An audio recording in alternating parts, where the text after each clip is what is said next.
Tianwu originally just wanted peaceful life, but in the end, he was seated next to the school's super hot girl. He was assigned to sit next to the campus queen bee. During the lunch break, he was recharging his energy while studying. A group of thugs carrying iron rods walked into the classroom. Who's the one sharing a desk with Kinsu? The leader, Mao That, slammed his iron rod on the desk, scaring the whole class pale. At that moment, the young man put down his test paper and stood up. It's me. It's you, huh? That's pretty bold of you, isn't it? Seeing Mao That rolling up his sleeves ready to fight, Donggok ran over to block between them. Hey classmate, please don't fight. Don't tear each other's clothes. Don't record a video and upload it online. Don't embarrass each other. Shut up and get out of the way. If that guy is a man, he shouldn't hide behind a woman. Mao That shouted at Donggok without any respect. Donggok still tried to explain that the young man had only been sitting next to Kinshu for an hour, and they hadn't exchanged more than 3 sentences. Mao That yelled at Donggok to scram to the side, or he wouldn't care about hurting a girl. Tianwu pushed Donggok aside and faced Mao That directly. Mao That pointed his iron rod at him, using the excuse that he had touched his woman to beat his face in. The young man waited for him to finish. He immediately threw a straight kick into Mao That's stomach. Mao That flew backward, crashing into desks and chairs. His whole body aching, he hissed, "You damn brat, how dare you!" As soon as he opened his mouth, Tianwu kicked him a few more times. He even kicked him repeatedly, causing Mao That to collapse under the desk, gasping and grinding his teeth. The young man looked at him gasping under the desk, grinding his molars. "Alright, come on, you son of a bitch." The young man grabbed an empty flower pot next to him. He smashed it directly into Mao That's face. One of the lackeys saw his boss getting beaten up. Having gotten his face messed up, the lackey grabbed an iron rod and charged in for a sneak attack. Tianwu spun around 180 degrees. He kicked straight out, sending the lackey flying far away. The 2 strongest guys on Lin River had fallen. The 2 remaining flunkies were shaking like leaves. The 2 of them held hands and ran out of the classroom, not knowing what they were going to do. The young man leaned close to Mao That's face. "Still gonna curse?" Mao That panted heavily, forcing out a few words to avoid getting beaten more. "No more cursing. No more cursing, sir." He told him to remember to pay for the flower pot for the class. Then he let Mao That go. Donggok looked at the young man with suspicion. "You seem so proper. How come you're so good at fighting? Fighting isn't good, you know." Tianwu chuckled sheepishly, scratching his head. He returned to his dumb kid state. "Yeah, I know." Trin Dong, seeing that he had vented some anger by beating people, invited him outside to catch birds for distraction. The whole group gathered in the school's backyard.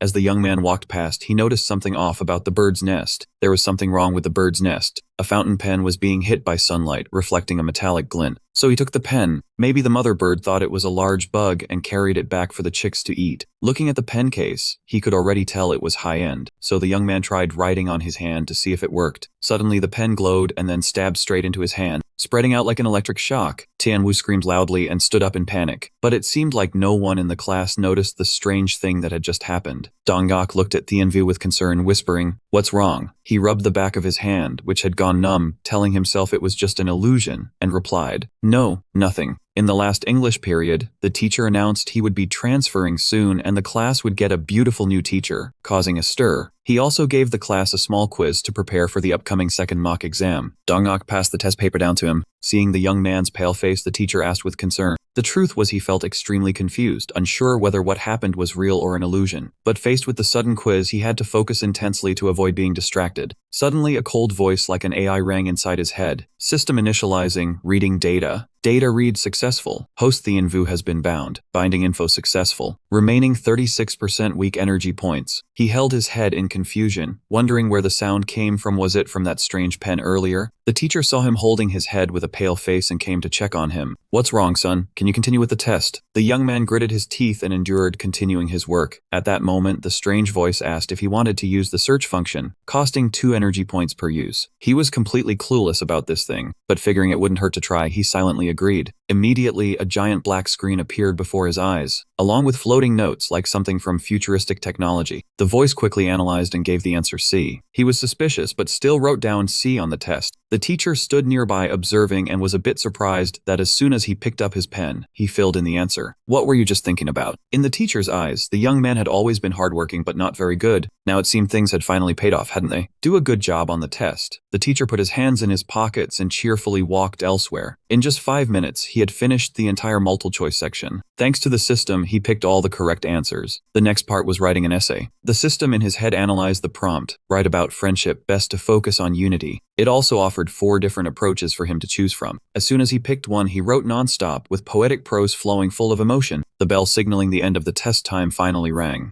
Seeing his face trying to suppress a laugh and full of regret, Dong-gok felt secretly worried, but she had no idea that behind that face was a smile gradually losing its humanity. In the office, the teacher sat grating and couldn't help exclaiming in amazement, "Is this the Envu's work? Did this kid suddenly get good?" Meanwhile, Dong-gok asked him anxiously, "Are you sure about getting a perfect score on your test?" He scratched his head, pretending to be humble. "It's just okay." To break the tense atmosphere after class, a female classmate suggested a spring outing over the weekend. If they missed it, the next gathering would be years away. The whole class excitedly discussed it. Hiking, sightseeing, guys getting a chance to help tired girls, thus sparking new school romances. Seeing the idea was well received, the girl locked in the location during evening study time, and those interested were to sign up with her. What the hell is a mountain trip? Only kids play that crap. Such a bunch of brats. Tan Tuayat rested her chin on her hand, sneering with an annoyed expression. Trindong immediately nodded and replied, yeah, you're the best, the most mature. We wouldn't dare play like you. One day you have a boyfriend, the next day another guy's holding your hand. Tan Tuayat looked as if struck right on her weak spot, fuming visibly. Trindong shouted in anger. He knew full well that Tan Tuayat had been hiding from her friend to chase after someone else, and was now pretending to be arrogant while acting out how she seduced him. A sweet voice rang out. "Little brother, you're the most handsome. I don't care about that ugly fat guy. I only want to love you." Faced with Cheng Dong's exaggerated posture, the whole group burst into laughter. Tan Tuayat turned red with anger and roared, "You disgusting idiot, how dare you ruin my reputation? Let me tear your mouth apart." Cheng Dong crossed his arms provocatively. "I'm just repeating what I saw. A girl who's not even 18 and already acting slutty like you is the disgusting one." Tan Tuayat's face darkened, and she was about to rush over and start a fight. Tian Yu immediately shouted, signaling Cheng Dong to stop before things got out of hand. Cheng Dong pouted, considering himself a great man who wouldn't stoop to a woman's level. Both sides turned their backs and walked away without another word. Meanwhile, Dong-gok, who had been watching the drama, was now staring intently at him. She noticed he seemed different today, exuding a special aura. Suddenly he lifted his head, and their eyes met for a split second. Just 3 seconds later, Dong-gok blushed and quickly turned away, probably falling for him again. He chuckled, unaware that Tan Tuayat was sitting right next to him. Her gaze at them was sharp, and she thought to herself, these immature brats are still exchanging flirtatious glances. The more she thought, the more bitter she became, and Tan Tuayat was determined to teach him a lesson today to sleep well. A little later, Tan Tuayat sat playing on her phone, deliberately placing her hand across the desk boundary, visibly annoying him.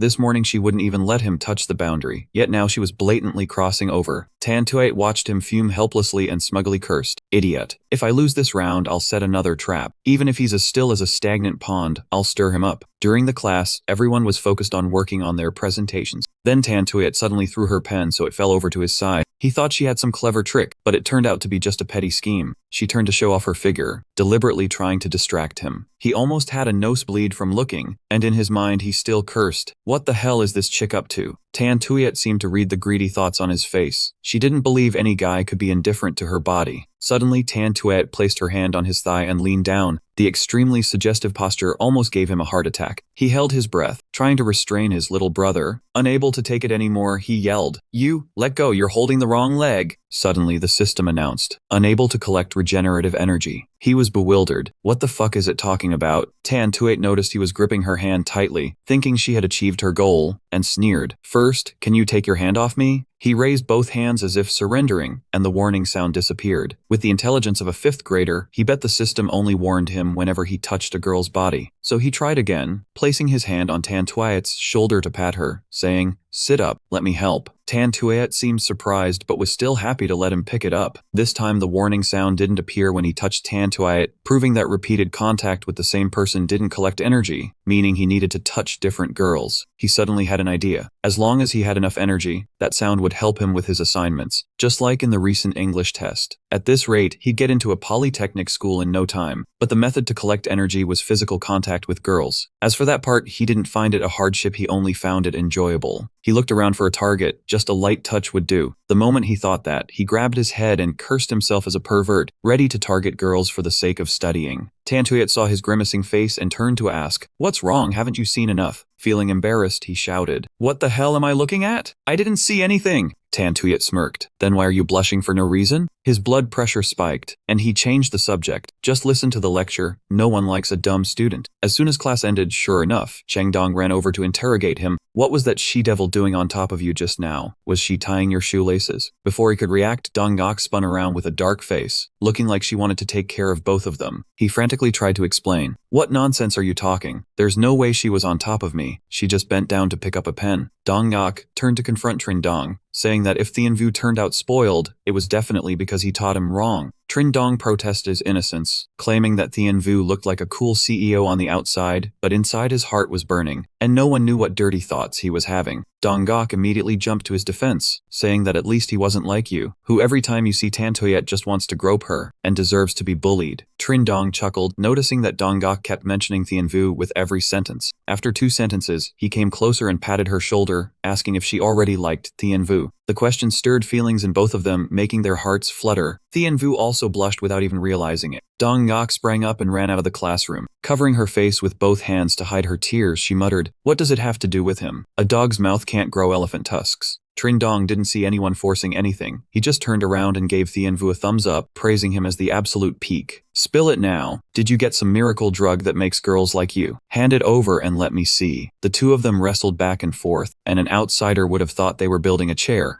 At that time, this young man began to ponder, wondering what would happen if he touched Dong Gok. A moment later, Dong Gok returned, her face still tinged with a hint of red. When Trin Dong saw her, he shouted loudly as if he wanted the whole world to know. "Oh, look who it is. The strange sister-in-law is back." Dong Gok angrily turned away to the side, clearly annoyed. Thien Vu also felt embarrassed for her, thinking that if this continued, she wouldn't bother talking to him anymore, and then how would he have a chance to touch her? A male student in the class took the initiative to come and ask Dong Gok for help with a problem. Thien Vu felt a sting in his eyes. Just a moment ago he was racking his brain not knowing how, and now the opportunity had come to him. Thien Vu activated his search function, ready to use his system. Consumed 2 energy points. In return, he learned that the correct answer was C, yet Dong Gok had come up with a strange result that didn't match. Thien Vu seized the chance to appear like a god. Wrong, the correct answer is C. That male student looked at him with suspicion. Everyone knew that his grades were worlds apart from Dong Gok's. Dong Gok was usually friendly, but when she saw someone speaking ill of the person she cared about, she showed her displeasure and replied, "Thach Loi, your words are really outrageous." Normally Thien Vu also works very hard. Thach Loi was confused that Dong Gok kept defending Thien Vu with every sentence, while his grades couldn't even pass the average. So how could he be qualified to discuss the questions worth 10 points on the exam? Dong Gok smiled awkwardly, only knowing how to politely send Thach Loi back to his seat. After saying that, she turned to comfort Thien Vu with a completely different attitude. "Don't be angry, and don't mind what Thach Loi said, but he does have a point. If you just grasp the basics, you can get into a regular school." Thien Vu smiled like a well-behaved puppy looking innocent, but deep down a thought flashed. Seeing Dong Gok's attitude, he guessed she wasn't bothered by Trin Dong's teasing earlier, so he could proceed with the next step. "Hey," Thien Vu suddenly reached out and handed something to Dong Gok. He handed Dong Gok a piece of paper folded in a mysterious way, making her blush. "What is it? You'll know right away when you see it." Seeing him suddenly act mysterious, Dong Gok let her mind wander, thinking he had written a love letter like the other boys in class. Nevertheless, Dong Gok still reached out to take it, accidentally touching his finger, and just that alone made her face as red as a tomato. In return, Thien Vu received 5 regeneration points thanks to Dong Gok's flawless perfection. This was the first time he had physical contact with another person. Thien Vu heard the words AA rank quality. His eyes lit up. It sounded like a game. In his mind, this young man came up with an idea. As many girls as there were in the class, he would test every single one to see what happened. Thien Vu sneered, "Never mind a regular university. Now that I have the system, I could easily become the national valedictorian." Tan Toyet had been occasionally sneaking glances at Thien Vu lately. Seeing him smirking, she deluded herself into thinking Thien Vu had a secret crush on her. Suddenly she put on a seductive pose. Grabbing Thien Vu's chin firmly, she said arrogantly, "What are you thinking about? Drool is all over the place." Thien Vu had no idea what this woman was up to, not knowing shame and even touching him. A lot of energy was delivered right to his mouth. Thien Vu wasn't about to refuse it. He immediately grabbed Tan Toyet's hand tightly, pretending to remove her hand, but actually he was absorbing energy. Unexpectedly, the system warned him about Tan Toyet's body. He couldn't extract energy from Tayet, which made Thienvu disappointed. Both Tan Tuayet and Dong Gok were girls, yet she didn't have any usable energy at all, which was really puzzling. Seeing Thienvu's stunned face, Tan Tuayet became even more convinced. What's the matter? Holding my hand so tightly you can't bear to let go? Thienvu began piecing the details together. Tan Tuayet was normally wild and unruly, while Dong Gok had never known the feeling of holding a boy's hand. Could it be that the word quality the system mentioned is actually related to chastity? Thinking that, Thienvu coldly shook off Tan Tuayet's hand, saying they were about to enter the snow, so stop being so clingy. Tan Tuayet was still lost in fantasy, thinking he was too embarrassed to talk to her. Meanwhile, Dong Gok was still too nervous to open the note Thienvu had sent her, wondering if he was going to confess his feelings. But to her surprise, it contained the solution to the previous answer. Dong Gok immediately turned around and asked the guy how he got the answer. He confidently replied that he had solved it himself. As expected, Dong Gok was extremely suspicious and asked if he really solved it himself. Thienvu wasn't offended at all, because of course he hadn't solved it. Seizing the chance, he flattered Dong Gok a little, saying her encouragement and care had opened his mind endlessly, from understanding nothing to now remembering everything. To thank this female classmate, shouldn't he repay her with his body, becoming her servant devoted to the end, risking death without hesitation? As Thienvu spoke, he pressed his face close to Dong Gok, making her blush and stammer. He forced out the most sincere smile possible, one capable of conquering any girl, including Dong Gok. Dong Gok stammered that she wouldn't talk to Thienvu anymore unless he improved his grades and got into a good school to prove his feelings. Tan Tuayet glanced at the lovebirds, a cunning gleam in her eyes. She hadn't expected Thienvu to have a crush, and she was determined to keep them apart. She sneered, "People who don't know their limits won't get anywhere. Don't you know how his grades are? Who is it that always scores the lowest on every exam?" Tan Tuayet was visibly annoyed, though she knew Thienvu had no special talent, but he was diligent and hardworking to make up for his lack of intelligence. A single glance told Thienvu that Tan Tuayet was trying to ruin his good thing. He immediately stepped up to confront her directly, saying if she had something to say it to him. Whether he studied well or passed the college entrance exam had nothing to do with her 2 breakfasts. Tan Tuayet was not backing down either, saying if it weren't for Dong Gok stepping in, she wouldn't have deigned to talk to Thienvu at all. She put her hands on her hips and said she didn't care about his past grades, but was referring to today's English test. She saw that Thienvu hadn't written a single word by halfway through the period, and when the teacher questioned him, he just randomly filled in answers in only 20 minutes. As soon as he heard that, Thienvu knew Tan Tuayet was implying he had guessed randomly. Luckily, thanks to the system, he dared to talk tough and make a bet. "If I didn't cheat, what do you lose?" Tan Tuayet shrugged. Even if he didn't cheat, she was sure his half-hour work wouldn't get many points. Thienvu proposed, "If I get 145 points on this test, you have to stand in front of everyone and apologize to Dong Gok. Do you dare?" As soon as Thienvu laid down the challenge, Tan Tuayet confidently agreed. But if he didn't score 145 points, she wouldn't let him off easy. With the system backing him, Thienvu wasn't afraid of anyone. No matter what conditions Tan Tuayet gave, he could handle them. Tan Tuayet put her hands on her hips and lifted her chin arrogantly, saying they say a man's knee has gold and silver. Bow to earth, bow to father, bow to mother. In short, if Thienvu lost, he would have to kneel before her and the whole class. Thienvu proudly flaunted his attitude. "Aha, there's nothing I don't dare to do. Just do it like you said." Dong Gok started to cry, wanting to stop Thienvu. He immediately took the chance to place his hand over Dong Gok's to comfort her, saying it was fine, maybe he would naturally create a miracle. With their hands clasped, Thienvu gently gained 3 energy regeneration points. Last time he got 5 points when he accidentally touched Dong Gok's hand. This time only 3, proving that touching the same spot yields diminishing points. Thach Loi saw the noisy love triangle and stepped in to stop them, telling them to stop making noise and focus on studying. Thach Loi even deliberately reminded Thienvu that if he didn't have the skill, he shouldn't cause trouble, otherwise he might not be able to handle the consequences. "My business is none of your concern," Thienvu replied curtly. His good intentions rejected, Thach Loi turned and left in anger. But Thienvu also knew that without the help of this system falling from the sky, he would just be a decoration. A tasty toy like this, he was curious what else it could do besides cheating on exams. Lost in random thoughts, Thienvu dozed off, forgetting to study. After class, the English teacher called Thienvu to the office. Dong Gok was worried that their bet had been discovered, or maybe Thienvu's score was bad and the teacher was angry. Thienvu put his hands behind his head and walked leisurely, saying it was nothing. "Don't worry. The drama is just beginning at 2 o'clock. It's time for the results to be announced." As soon as he entered the teacher's office, Thienvu saw a pretty girl sitting there writing a self-criticism report. Immediately, he was attracted by her pure and fresh beauty. He thought to himself that this girl probably had high energy quality. Feeling someone staring at her, she spoke up and asked which classmate he was looking for. Thienvu smiled and introduced himself, saying the English teacher had summoned him. Hearing that, the girl shed her cold exterior, smiled warmly, and introduced herself as Dianji, saying she was helping the teacher organize documents. Indeed, the name Tianvu made Dianji interested because he suddenly scored 148 points. She had to check whether it was cheating or he actually had brains. As soon as he saw Dianji smile at him, Tianvu immediately flattered her, asking how someone so pretty could have gone unnoticed by him until now. Dianji didn't rush to react to the flattery. She just stuck to the main task. The English teacher had asked her to ask him a few questions. Dianji took Tianyu's test, which showed a clear score of 148, and handed it back to him. The young man couldn't help but grin. He was certain he had this bet in the bag. Dianji pulled out a new set of questions, since the English teacher wanted to retest his ability, so she had him take a special exam. He wasn't flustered at all. It was just another exam, and with a pretty girl sitting next to him. What was there to worry about? Still, he had to rely on the system. Spending only 2 points, the system analyzed the entire English test for him. He started writing furiously under Dianji's watchful gaze. She stood there stunned, not noticing how close their faces had become. He turned to Dianji with a smug grin, saying, "Hey, beauty, I'm done. Check it out." In that fleeting second, their lips accidentally brushed against each other and couldn't part. The system exploded with a notification. Dianji, flawless and perfect, S-rank quality, instantly granting him 30 reconstruction points from just a light touch. The softness of her lips made him never want to break away. It wasn't until Dianji, startled, pushed him away. Only then did he hurriedly apologize. Dianji's face turned red as she fought to regain her composure. Since his English result was earned through real ability, she didn't want to say anything more. "I know enough. You can go now. Let's pretend nothing just happened." Back in the classroom, he kept holding his head, replaying that lip touch over and over. She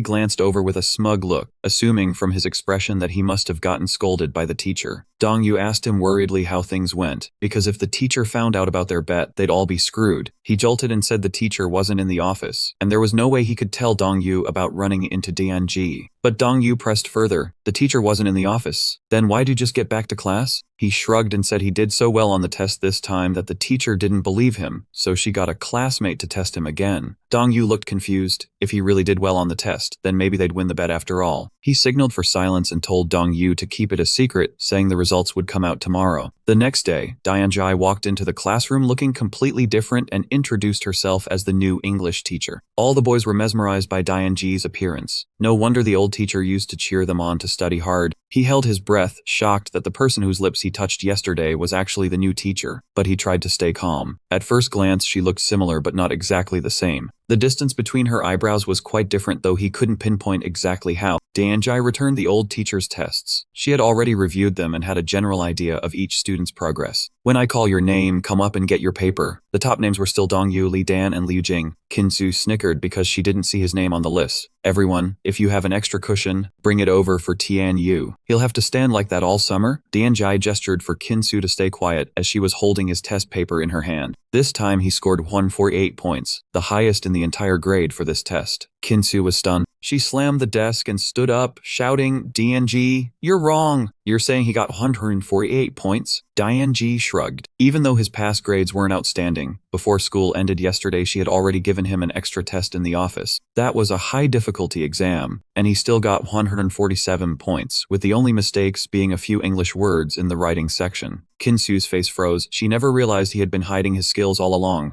Dianji continued her analysis. Getting a high score once could be luck, but twice was something else. It seemed he had been keeping a low profile. Only now did he finally come up to show his abilities. It was time for him to get his paper. Dianji frowned with a look of disgust. He was startled, thinking, "What's with that look? Did she seriously tell the other me about the kiss?" When class ended, Chengdong rushed over to interrogate him. "Hey, you bastard, tell me how you cheated. We're in this together. Do you expect me to take the fall alone?" He got annoyed with his obnoxious friend, saying, "Cheat, my ass. This is real performance I earn." Dongyu smiled softly, saying, "At least he didn't have to kneel this time. I'm happy about that." Trindong turned to Tan Toyet and gently reminded her, "You remember your vow, don't you? It's time to keep your promise and apologize to our lovely classmate." Tan Toyet remained silent, not uttering a single word. Donggak didn't want the tension, so she said, "Come on, we're just joking around among friends. No need to fuss. Don't you think so?" Thien Vu shrugged in agreement. Tan Toyet's face reddened with frustration. The students who had been eavesdropping on the drama quickly dispersed when they saw she remained as silent as a clam. At that moment, Thach Loy was smoking outside with his buddies. A burly guy asked why he looked more down than usual, almost like an MC in a slump. Thatch Loy sighed. There's a guy in my class who wants to hit on Donggak. That big guy immediately jumped up. Isn't she the girl you've been dreaming of for years? Which idiot wants to die by stealing a girl from my brother? I'll beat him until his own parents can't recognize him. Thatch Loy sighed and said that guy even knows martial arts. Last time some thugs came looking for trouble, they all ended up crawling away on all fours. The young guy pressed a cigarette at Thatch Loy to wake him up. Are you letting someone else's reputation crush your spirit? No matter how skilled he is, can he beat me, the Taekwondo champion? Thatch Loy finally revealed that guy's name. It was him. A moment later, the Taekwondo champion of Taekwondo kicked the door open and shouted loudly, "Which one of you is him?" He closed his book and stood up straight. Donggak recognized that big guy. She stepped forward to intervene. "Hung Vuong, what are you trying to do?" Hung Vuong frowned. "What am I doing? This guy's been after you all day. If I don't make him taste some pain, he'll never learn who he can lay his hands on and who he can't." Hung Vuong pushed Donggak away. Donggak caught the implication in his words and involuntarily blushed. "What nonsense are you talking about? Who told you that? What does this have to do with you? It has nothing to do with me. But what can I do when my buddy Thatch Loy likes you?" He covered his mouth, laughing at Hung Vuong's stupidity. "If you say it outright like that, how will Donggak and Thatch Loy ever get together?" Hung Vuong, enraged, turned around to vent his anger on him. He ducked under his 1,000-pound punch. Then he used the momentum to deliver a counter-strike. Hung Vuong fell flat on the ground. He finished with a punch right in the middle of his face. Hung Vuong choked on his saliva lying beneath him. "You dare hit me in the face?" he said. "Remember, you still dare to open your mouth. You really have a big mouth." With that, he punched him again, causing Hung Vuong to go numb. He raised his arm to punch back, but he grabbed it tightly. Hung Vuong had to resort to trash talk to change his position. "If you've got guts, let me go, and we'll fight a fair match. Pinning me down like this, what kind of hero are you?" He immediately let go to let Hung Vuong stand up. As soon as he stood up, Hung Vuong charged at him like a bull seeing red. He spread his legs in a stance. Hung Vuong tripped over his foot and fell, smashing his chin on the ground. He lay curled up, clutching his chin from the shock. His eyes rolled back, drool running down. At that moment, Thatch Loy finished his cigarette and came back. Seeing the crowd gathered at the classroom door, he curiously went in to look. One guy said Hung Vuong had come to Thatch Loy's class to fight. Thatch Loy immediately charged angrily. "This guy starts trouble all day long. If he hurts anyone in the class, I'll show him how I deal with it." Thatch Loy entered the class, wincing at the mess. Even more surprising was that he was still sitting there calmly reading a book. Thatch Loy moved around the area to check the situation. Then he encountered his close friend Hung Vuong.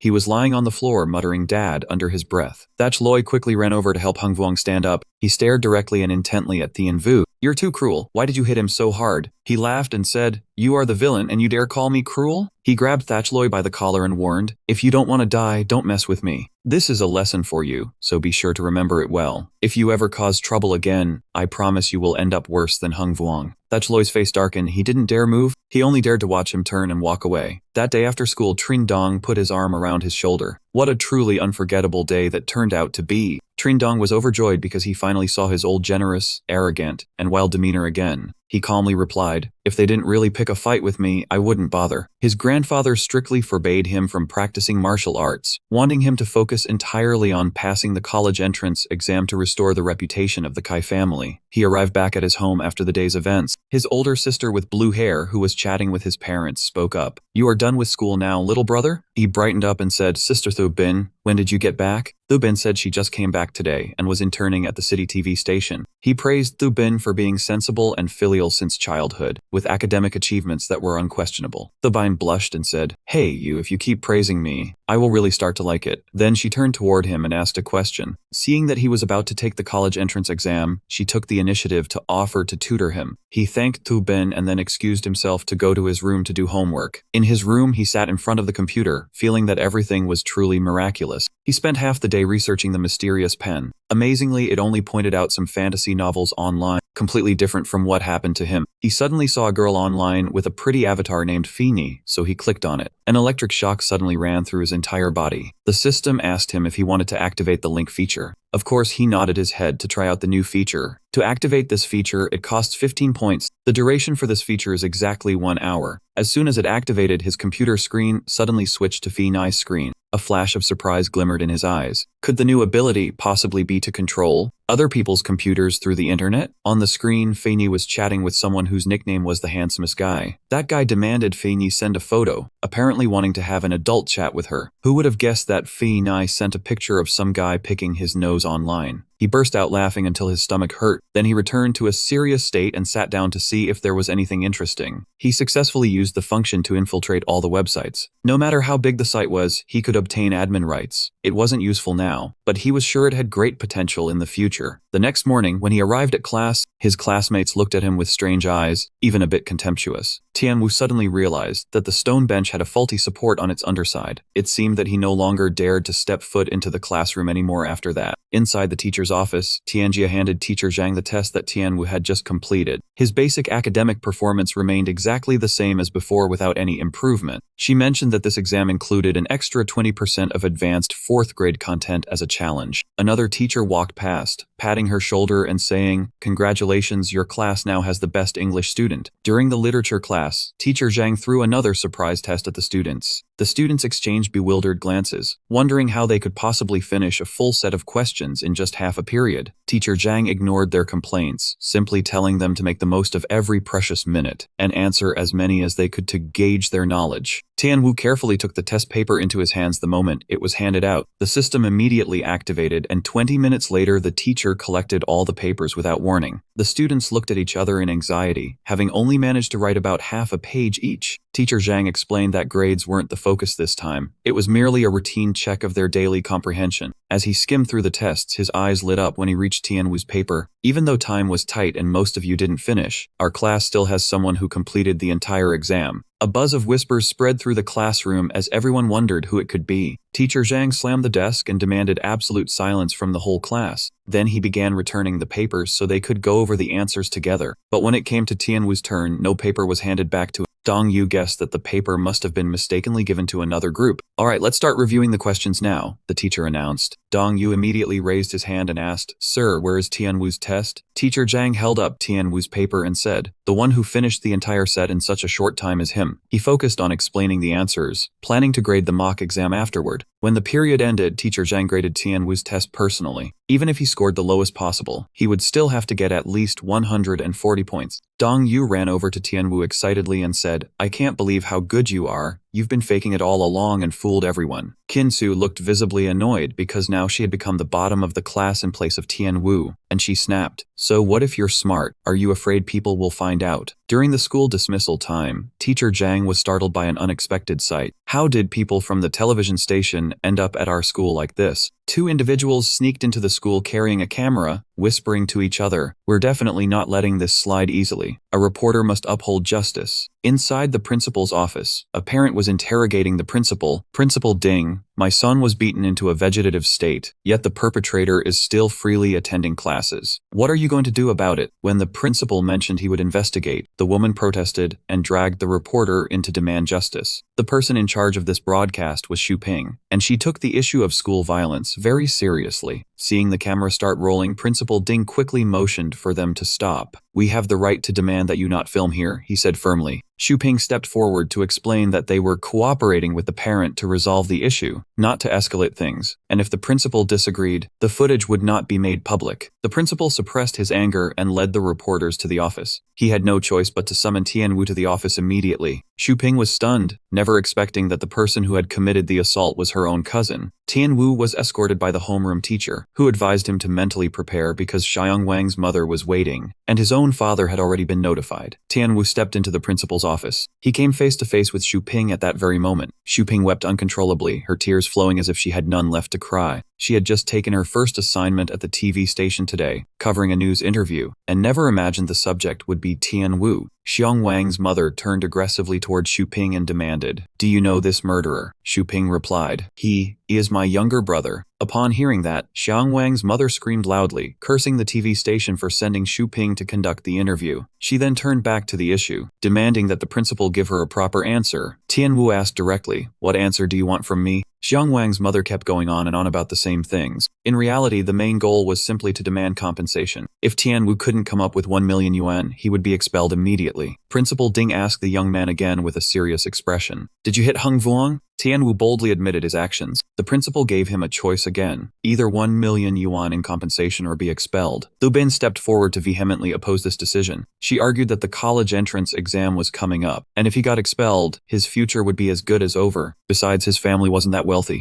Hung Vuong's mother saw Lu Bin defending her younger brother and couldn't stay quiet. She yelled about how her son was lying in the hospital. Tianwu stopped Lu Bin and analyzed that he knew exactly the extent of the damage he caused, that Hung Vuong guy was faking being a vegetable to extort money. His mother panicked even more, shouting back at the young man that he was spouting nonsense. But Tianwu challenged her to call the police right now, because that was the most effective way to handle it. Suddenly the door opened, and Tianwu's father walked in carrying Hung Vuong over his shoulder. Principal Ding widened his eyes in shock and asked if he was Qi Daihai, Tianwu's father. This father explained that he had just run into Hung Vuong on the street, who was faking being sick to extort money. So he decided to jump in and teach that kid a proper lesson. Hung Vuong's mother hurriedly ran over to help her son, who was writhing in Qi Daihai's grip. She angrily shouted, demanding why he hit her son, saying the boy had multiple soft tissue injuries that would leave after effects if not treated. Tianwu didn't miss the opportunity and directly grilled her. Didn't she say her son was a vegetable? Why is it now soft tissue injuries? The mother and son stood frozen, completely speechless. The principal seized the opportunity to step in and close the matter, declaring everything settled. He demanded that the mother take her son and leave the school forever, and that he wouldn't pursue the matter further. Hung Vuong's mother cursed and then dragged her unruly son away. Principal Ding hurriedly apologized to Tianwu's father for letting this happen before the college entrance exam, but the father just waved his hand and said, "Joke, with this kid's grades, he didn't have any expectations." The principal then talked about Tianwu's soaring grades, saying he ranked first in the grade in both literature and English. If he maintained that, a good result wouldn't be a problem. Upon hearing that his son ranked first in the grade, the father was more panicked than when he learned his son had been in a fight. On the way home, he instructed Tianwu not to get caught cheating. Just passing the college entrance exam would give him face with the neighbors. The young man thought to himself, an outsider would think his father and Chengdong were the real father and son. His father laughed it off, saying this whole thing happened so suddenly he thought he was dreaming. The next day, Lu Bin stood by the car waiting for her colleague Liu, but he had an unexpected situation and didn't show up on time. Lu Bin hung up and cursed, annoyed that a girl like her had to carry the camera and do the field work herself. Just then Tianwu passed by, curious to see which cameraman had made his gentle sister curse. Lu Bin explained that the interview was about to start, but her colleague was being lazy, telling her to carry the equipment and film on her own. Tianwu patted Lu Bin's shoulder, saying heavy work should be left for men. Today, let him be her cameraman. Lu Bin thought he had school today, but Tianwu said the principal told him his grades were good enough to get into a top-tier school, so he had the day off. She sighed and said cheating wasn't a good thing. Tianwu shouted in frustration. Why did even his sister think he was cheating? After saying that, he told himself to calm down. After all, he used the system to do the test. He wasn't sure if that counted as cheating. After thinking for a while, he shook his head. The system was his own thoughts. How could that count as cheating? The college entrance exam took 2 days. He didn't know how much energy it would consume, so he had to start accumulating now. Even though using Lu Bin made him feel guilty, this young man didn't know any other girls anymore. The driver suddenly slammed on the gas. Sure enough, Lu Bin staggered and lost her balance. Tianwu had been waiting behind her all along. He had been waiting for this opportunity since he got on the bus. Tianwu reached out and steadied his sister. He felt 13 energy points transfer into his body from her AA grade quality. He politely said, "Sister Lu Bin, be careful, stand steady." Lu Bin awkwardly looked up and thanked her younger brother. At that moment, a bold idea began to form in the young man's mind. On a crowded bus, physical contact was inevitable. It was the perfect place to collect points. But the more he thought about it, Tianwu felt he was no different from those perverts on the bus, taking this chance to grope the girls. After getting off the bus, this young man dazedly propped himself up and cursed. What kind of driving was that driver doing? I clearly didn't want to become a lecher. He felt a bit helpless thinking about it, but he still managed to touch the skin of over 10 girls and earned more than 20 energy points. Xu Bing noticed he'd been silent for a while and asked with some concern, "Tianwu, what's wrong? Why the long face?" He replied without any regret, "I've become the kind of person I hate the most." Suddenly, above where Tianwu and Xu Bing stood, it was packed with people. Oh my god, how could humans do this? This is truly inhumane. The child is so young. He asked in confusion what happened. Xu Bing quickly realized this was the location they had come to interview today. An hour ago, a traffic accident had occurred. The culprit had fled, and the victim was a 34-year-old little girl. She and Tianwu quickly squeezed into the crowded crowd, saying as they went, "Excuse us, we're reporters, please make way." After a while, the two finally made it inside, where the mentioned little girl was receiving first aid from the doctors on the scene. Xu Bin stepped forward and showed her press card to the police officer. "This is my reporter ID." The officer nodded and agreed. "All right, go ahead." She quickly took out the camera and professionally reminded Tianwu step by step, "Just follow the steps I taught you earlier for using the camera, and you'll be fine." After handing him the camera, Xu Bin picked up the mic and stepped forward to start filming. "Okay." She professionally interviewed the police officer there. "Hello, I'm a reporter from the city television station. I'd like to know more about the incident. Can you describe it for us?" The situation just happened suddenly, so Tianwu doesn't have all the details either, he replied. "We received a call saying a little girl was seriously injured and bleeding heavily, so we immediately mobilized, and now our comrades are out collecting evidence." Xu Bin nervously asked him about the child's current condition. The police officer replied seriously, "Our main task is to find the hit-and-run driver. For the specific details of the child's injuries, you can go ask the doctor." Xu Bin professionally continued, "May I ask where the child's family is? Something like this happens and no relatives have shown up." Tianwu showed a hint of embarrassment. "So far, none have appeared. We're doing our best to find the child's family." With enough basic info, Xu Bin continued to interview the other person. "Doctor, I'm a reporter from the city television station. What's the child's condition now?" After a round of examination, the head doctor Zhao gave the results. "The bleeding has stopped, but she lost too much blood and her blood type is RR negative. The city's entire blood bank has run out of this type." This answer made Xu Bin feel deeply anxious. She wondered to herself, no family found, no matching blood type. What are we going to do? At that moment, the doctor suddenly remembered about the family. Right, that's it. Dr. Zhao hurriedly approached the police officer. "All morning reports, Tianwu, the child has RA negative blood type. There's a high probability that the child's family has this blood type too. If we find them, we might save the child." As he had answered the reporter, Tianwu could only reply to Dr. Zhao, "Our police side is also looking for the child's family. Since we received the notification, the family hasn't shown up yet." He was too rigid. Dr. Zhao angrily complained, "Tianwu, you have to prioritize finding the child's family. Her condition is critical right now. We have to use hospital equipment to keep her alive. I have to take her to the hospital first." Tianwu and Xu Bin silently watched the ambulance drive away. She said with some regret, "If only we had a police dog here, we could find the child's family." Tianwu was still carrying the camera on his shoulder and agreed with Xu Bin in his heart. "That's right, everyone's body odor is different. If I had a keen sense of smell, I could find the child's family." Suddenly, a new update popped up. Activating the olfactory system costs 10 energy points, and the duration is half an hour. "Do you agree to activate it?" Tianwu was startled. "The moment I thought about using smell to find someone, the system does this. No time to think about other stuff, just activate it first." With that decided, he closed his eyes and activated the olfactory system. Very quickly, Tianwu felt his heart cheer. "Amazing. All kinds of smells surround me. I can clearly distinguish every tiny difference in each smell. But there are too many smells. How do I find the child's family scent?" The system began searching for the source of the scent. The system quickly reported, "This scent is at room 201, lot 3, building 12, Yiran residential area." Having confirmed the location, Tianwu immediately reported to Tianwu, "Quickly send someone to room 201, lot 3, building 12, Yiran residential area. Even if the person there isn't the child's family, they might be an acquaintance." Xu Bin, standing behind, couldn't help but be surprised and quietly asked, "Tianwu, do you know the child?" He wasn't at liberty to explain and could only reply, "Sister Xu Bin, wait until we get home and I'll explain later." The officer was still standing there. Tianwu seriously urged, "Hurry up and send someone to search quickly." But the officer still wore a reluctant expression. "Young man, all my subordinates are on duty. No one is free. Besides, I can't recall the officers who are already searching for someone just because of an unfounded statement from you." Tianwu's face turned stern and his voice rang out clearly, "Comrade police officer, you have to trust me. Just give us a car and let's go. Won't that make things clear?" Hearing him say that, Tianwu fell silent and slightly lowered his head. Not long after, the officer raised his voice and made a decision. "Xiao Luan, drive these two reporters there." Xiao Luan was a bit confused by his words. "Captain, didn't the captain say it would interfere with our work?" Tianwu calmly said, "Take a trip." His eyes are very certain. He doesn't seem to be blabbering. "If there really is a clue, wouldn't that be even better?" Tian Wu, standing behind, chimed in. If we get there and there's no useful clue at all, then you can arrest me for obstructing official duty. He slightly turned his head back and slowly said, Tian Wu said that already, so what else can I do? Let's go. Scene change, now at the residential area. A hand outside the door kept pounding hard on the door. The person inside quickly opened the door, stuck their head out with a displeased face and yelled, What are you doing? Knocking like you're gonna break the door down? What's the rush? She suddenly froze when she recognized the young police officer, Xiao Luan. Behind him were Xu Bin and Tian Wu. As if caught red-handed, she suddenly raised both hands, her face showing clear tension as she quickly defended, Comrade officer, we're just playing for fun. There's no gambling here. Inside the house, there were 3 other people, all playing mahjong. They all stopped their game and turned their eyes toward the door. Xiao Luan stated, We're not here to check for gambling. At the Yanghe Street intersection, there was a traffic accident, and the victim is a 5-year-old girl. Right now we're looking for the child's family. Can any of you provide some clues? The woman inside heard this and said in panic, Comrade officer, do you have a photo? My 5-year-old daughter happens to be in kindergarten on Yanghe Street. Could it be? As soon as he finished speaking, he pointed at the camera that was descending and said in a flustered voice, Sister, I have the scene footage right here. Tian Wu quietly glanced to observe the attitude of the woman in front of him. The moment she saw those images, she couldn't help but be shocked, and sweat started pouring from her forehead. Then she tightly grabbed his upper arm and demanded loudly, How is my daughter? Where is she? Noticing that she was losing emotional control, Xu Ping gently reassured her, Don't worry, Lu has already been taken to the hospital for emergency treatment. It's just… Hearing her hesitate, she burst into tears and turned to shout, Just what? Tian Wu quickly interjected, Lulu lost too much blood, and the blood bank can't find a compatible match right now. We need someone with Rh-negative blood type to save her. She immediately spoke up, I have Rh-negative blood type. Take me to the hospital quickly, I can save my daughter. Before they could take 3 steps, a tall, middle-aged man blocked their path and said, Hold on. How do we know you're real police and not imposters? I can't let you take Xiao Li away. Just as he finished, Xiao Luan held up his police badge and said, I have my police ID, is that enough? The man still argued, How do I know if your ID is real or fake? Seeing this, the young man warned loudly, If you keep hesitating, the child won't be saved. The middle-aged man stood still, not budging an inch in response to his words. Tian Wu, though helpless, patiently explained, If you were really that cautious about danger, then how did the child end up in this situation? Right after that, she was taken away by the 2 officers, but he stayed behind and asked the man thoughtfully, Are you coming along?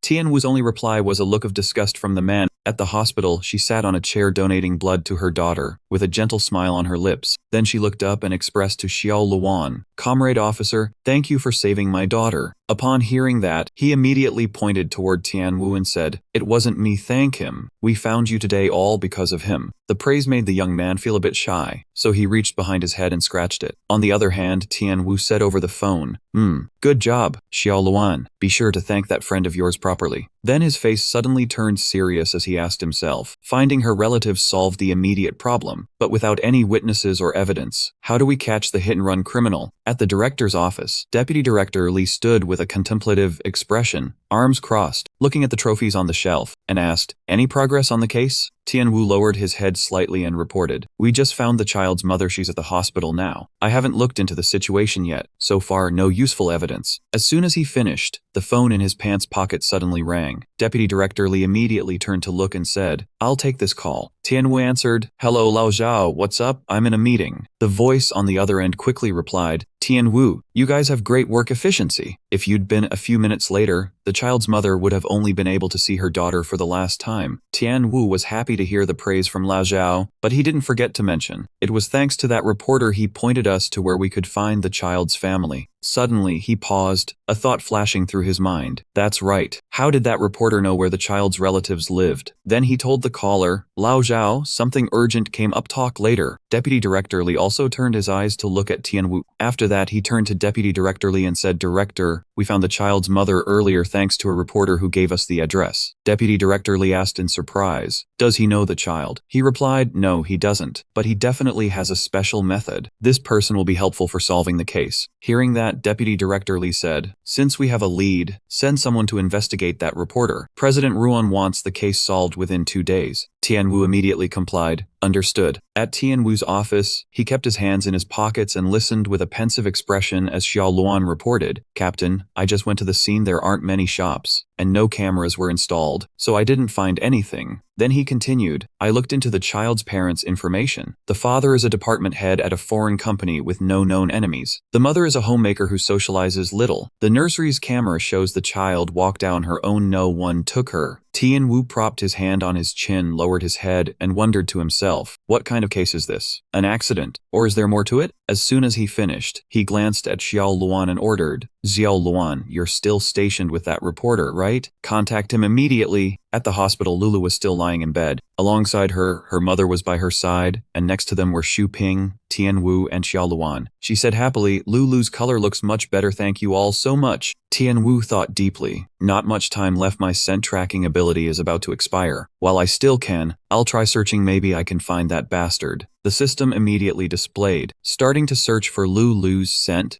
source address. Room 201, Building 3, Block 12, Yiran Residential District. The young man immediately denied it. That's wrong. That's the person who just came into contact. Continue searching for the next location. The system quickly responded, scent source address, floor 3, Tanhai Hospital. A bead of sweat started rolling down. Isn't this the place? The system continued again. Scent source address, room 103, building 1, block 2, Huayuan Residential District. He immediately opened his eyes with a look of utter surprise. This is the place? Then Tian Wu turned to Xiao Luan with a meaningful expression and asked quietly, want to earn some credit? Xiao Luan immediately turned back and said, what's up? Do you have a lead? Come on, find it, I'm supposed to keep an eye on you. He pretended not to care, put his arm around Xu Ping's shoulder and said, of course I do. If you want to earn credit, come with me. Xiao Luan stood there bewildered, watching him put his arm around her. Not long after, he ran up and shouted in questioning, spit it out, where are we going? What credit? Tian Wu, with a triumphant look, revealed, room 103, building 1, block 2, Huayuan Residential District. We're going to catch the bastard who hit and ran. At room 103, building 1, block 2, Huayuan Residential District. A curled fist slowly knocked on the door twice. Knock, knock. The voice inside immediately called out, asking, who? Xiao Lan replied in a low voice, police, please open the door. Hearing that, the woman quickly opened the door, her face tense, and asked softly, comrade police officer, who are you looking for? Tian Yu stood observing from a distance, activating his olfactory function to sense whether this scent belonged to Lulu. The system notified that time had run out, and the olfactory function was deactivated. He felt helpless as the system announced the time was up at the crucial moment, unable to be stingy with energy anymore. The girl asked again, comrade, is there something wrong? Xiao Lan quickly replied, recently there have been a few home invasion robberies. I just wanted to remind you to be careful. At that moment, he closed his eyes tightly, spending 10 energy points to reactivate the olfactory function. The system immediately announced, olfactory function reactivation successful. Without hesitation, he rushed straight into the girl's house, startling her. What do you want? He stopped when he discovered a red car inside her house. He wore a backpack, his expression gloomy, and demanded, explain yourself. She was stunned and said nothing. Police officer Xiaolan rushed in with a defensive stance. Ma'am, you are under arrest. She had a stubborn face, raised her fist, and prepared to strike. She lunged to punch the police officer, but with his agile reflexes, Xiaolan dodged and held the handcuffs ready. He just twisted slightly and cuffed the girl's hands, and she fell to the ground with a thud. The sound of police sirens wailed as they approached the apartment complex. The girl was handcuffed behind her back, sitting on the ground. One police officer stood nearby, while the other took photos of the red car. He had one hand in his pocket, the other holding a cigarette, and glanced at the police officer. Thank you, young man. This case was solved thanks to you. Hearing that, he just smiled and scratched his head. With great power comes great responsibility. Helping the police is my duty and responsibility. But inside he was upset because he had used up 20 energy points and didn't know who to recharge from. The police officer handed him a piece of paper, glanced at it, and said, brother, if you need any help, just call this number. Thank you. After interrogation, the woman who owned the car and caused the accident confessed her crimes. She was handcuffed, sitting at a table in the police station. The cause stemmed from an affair. She was originally a subordinate of Lulu's father, and over time feelings developed. That woman was having an affair with Lulu's father, but he couldn't bear to hurt his daughter. Gradually, Lulu became an obstacle to their love, and the little girl stood in the middle with a gloomy expression, trying to stop the two. On the day of the argument, Lulu's father was exhausted and decided to choose his family, choose his daughter. He held Lulu in his arms and smiled, while the woman stood behind him, full of furious resentment. This decision made her hold a grudge against Lulu, so she committed an inhumane act, driving the red car directly into the little girl. Her face was full of murderous intent, her red hair tied up in a bun from behind. A clicking sound rang out, and she rammed straight into Lulu in front of her. Xu Ping, wearing glasses, walked ahead and stretched with a smile. Thank you, Tianyu, for today. Without you, the interview would have gone nowhere. Today, I'll treat you to a meal to say thanks. The two arrived in front of the Rivers and Lakes restaurant, and she asked, "This place looks good. Let's go in and eat." Xu Ping and he sat facing each other in the restaurant, and a waiter came over to ask, "What would you two like to order?" After looking at the menu for a while, he turned to Xu Ping and asked, "Just order a few simple dishes, sis. What do you want to eat?" Xu Ping sat with her chin resting on her hand, staring intently at him with a gentle expression. Then she placed both hands on the table, looked him straight in the eye, and frankly asked, "Tian Yu, tell me, do you have a girlfriend? If not, I'll introduce you to a beautiful girl." Hearing Xu Ping's question, he immediately turned red up to his ears, embarrassed. I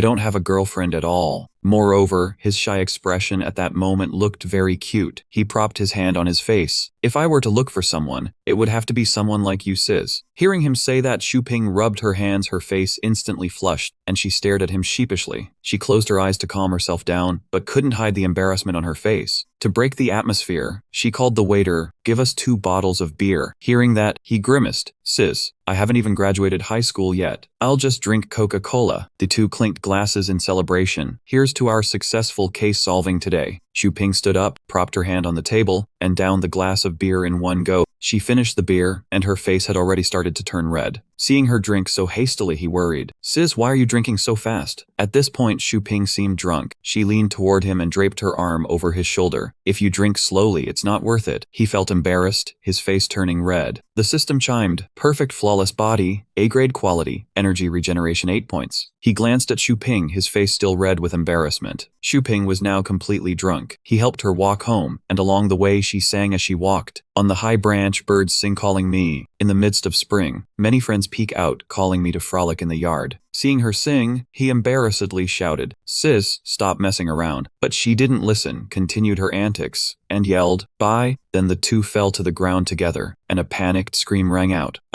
After that, they arrived at her home. He could only stand outside, smiling and scratching his head. Xu Ping's father looked gloomy. "Oh my god, what happened? How did you get so drunk?" She lay on the sofa, muttering, "Today I filmed a case, got too excited, so I got drunk." After safely bringing her home, he left. Just as he reached the stairs, Xu Ping's father called him back. "Tian Yu, thank you for bringing my daughter home," he replied. "No problem, uncle and aunt. Take care of your health." When he got home, his mother questioned him with a fierce expression. "You little brat, you didn't go to school today. Where did you run off to?" He scratched his head and explained, This morning I saw that Xu Ping's colleague didn't show up, so I went to help her film the interview." His mother immediately flew into a rage when she heard that the college entrance exam was coming up, and instead of studying, he was out filming for other people. That was their job. What was he learning from that? And if he failed the exam, he wouldn't have the face to go filming anymore. Thienvu heard his mother's scolding and was about to turn and leave, but she put her hand on his shoulder and advised him that there wasn't much time left, so he should go review his lessons, that he didn't know how to manage his time, and that today the school had a mock exam but he went off to do filming. When Thienvu heard her mention the mock exam, he questioned her. "How did you know there was a school test today? Did Dongtu call?" His mother immediately retorted, "That kid Dongtu would actually call to ask me to go to school. It's good enough that he doesn't drag you into skipping class. It was a female classmate named Donggak who called to ask why you weren't at school, saying there were several mock exam subjects." Hearing his mother mention Donggak's name, Thienvu was extremely surprised. Donggak suddenly called. Why would she call? What, a girlfriend? That Donggak, is she a good student? Thienvu, she's not your girlfriend, is she? Hearing his mother ask that, Thienvu just waved his hand and laughed it off. "Mom, Donggak is the study monitor. I wouldn't dare aim that high. Since I didn't go to school, she had the responsibility to call and check in." Thienvu's mother had a serious expression, folded her arms and warned him, "I'm not forbidding you from having a girlfriend, but the college entrance exam is coming up, so you should focus on your studies." Thienvu raised his hand and swore, "I know, Mom. I swear that without your permission, I won't have a girlfriend." His mother waved him off, telling him to go study, saying he was all talk, and if he met a girl he liked, would he even think of her? Thienvu walked to his room door, turned his head back, and smiled at his mother. A girlfriend? He lay on the bed, put his hands behind his head, and sank into thought. He recalled Du Bain's from earlier, thinking about how she had blushed shyly while eating that fruit. What the hell was that, such a coward? On the second day at school, Kid Thienvu, "Come out here for a moment." It seemed a teacher was calling him. At that moment, he was in his uniform sitting in the classroom. Teacher Truong called him out to talk about yesterday. Yesterday there were several mock exam subjects, but you didn't come to class. Those subject teachers gave me the papers. Later, you should do those practice tests, and once you're done, go back to class. Hearing the teacher say that, Tianvu calmly replied, "Yes, I understand." Teacher Truong led him into the teacher's office to do the test. "Sit at my desk and work." "Okay." Tianvu earnestly started the mock exam. While waiting, he looked outside and saw many teachers staring intently at him, feeling uneasy inside. Why are so many teachers secretly watching me? Tianvu closed his eyes and activated the search system in his mind. The system announced, "Activating search system. Energy consumption 2 points. Found the subject of multivariable calculus. Retrieving results." After getting the results from the system, Tianvu wrote down the answers consecutively on the paper, the sound of his pen scratching filling the air. All the teachers in the room looked at him with astonished expressions, their mouths hanging open. Tianvu finished, capped his pen. Pew! He turned and called Teacher Truong. "Sir, I'm done." The 3 test papers on the desk were completed and neatly folded. Teacher Truong looked at him with a complicated expression, thinking to himself, he finished the test in only 45 minutes. Hearing him, Teacher Truong responded, "Oh, all right then. Go back to class and continue studying." Tianvu put his hands in his pockets and walked out of the teacher's office with a confident stride. The teachers in the room, after witnessing that, all seemed lost in thought. The teacher with glasses stepped up behind Teacher Truong and said seriously, with his speed, he didn't even have time to analyze the questions. Could he be guessing? The teacher with brown hair next to him added, he didn't even bother calculating for the math problems and just wrote the answers. Even Mr. X10 doesn't have that skill. A teacher in a hoodie spoke up. Even if you gave him the answer key to fill in, he'd still need time to match the questions to the answers. But Tianvu never paused his pen. Teacher Truong, hearing that, looked serious and told everyone, "Last time, he did the essay test at the same speed." Teacher Truong added, "When I compared with the answer key, he got nearly perfect scores on every subject." Upon hearing Teacher Truong, all the teachers in the office crowded around to see Tianvu's test papers from earlier, and couldn't help but exclaim, "How can that be? Let me see too." The female teacher's expression became serious as she looked at the paper, as if she couldn't believe her eyes. Impossible. How could he write this power function without any calculation? The teacher with glasses had a similar expression. Before, he was just a student scoring around 30 to 40 points, and now suddenly he's become such a top student it's really hard to believe. Could he be cheating? A mini earpiece? Invisible glasses? The brown-haired teacher retorted. He wrote as if the answers were already in his head. No matter how advanced the technology, it couldn't give him that kind of solving speed. Teacher Truong smiled warmly and mediated. All right.